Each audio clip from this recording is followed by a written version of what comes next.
Good morning, dear students. Hope you are all fine. Today we are going to complete our first chapter, which is States of Matter. Let's start with the first activity, which is activity 1. In this activity, we have taken a small quantity of water in a beaker. Then we poured the water into the conical flask. And finally, into the round bottom flask. If you have noticed that the water have taken the shapes of the 3 flasks. Thus, we can conclude that liquids do not have fixed shapes.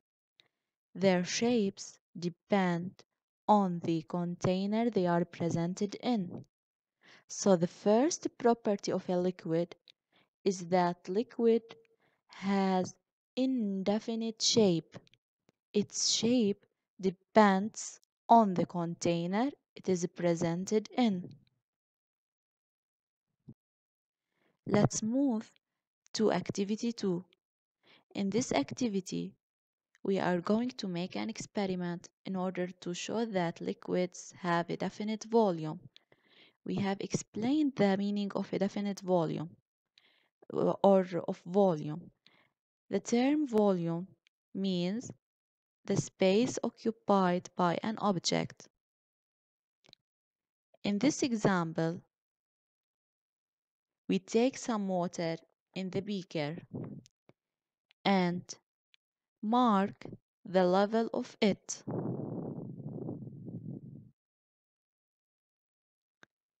We pour the water into another containers of different shapes, one by one. First, we pour the water into the glass tumbler.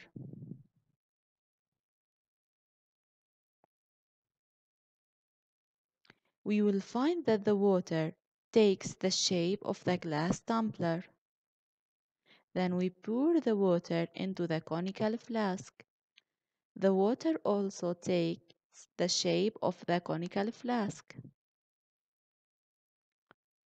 Finally, we pour the water into the flat bottom flask. Also, the water takes its shape.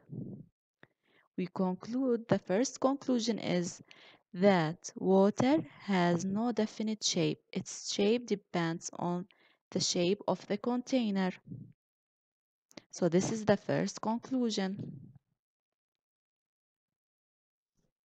Now let's pour the water from the flask bottom back into the beaker. We will find that the water will fill the beaker up to the same mark.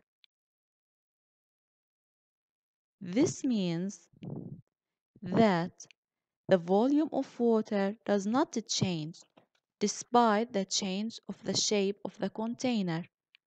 Thus, the second conclusion is that water have or liquids have a definite volume. Its volume does not change despite the change of the beakers or the containers it is presented in. So the second property of liquids is liquids have a definite volume. Activity 3. In this activity, we are going to show that liquids are fluids. Let's see together what's the meaning of fluids by this small activity.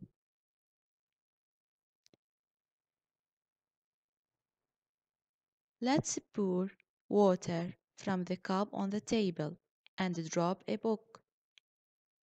You observe that water flows on the table.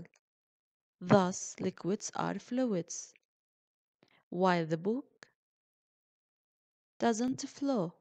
It is rigid. Rigid means جامد or solid. Thus, liquids can flow, so they are fluids, but solids are rigid. So the properties of liquids are: The first one, liquids have indefinite shape, which means no definite shape.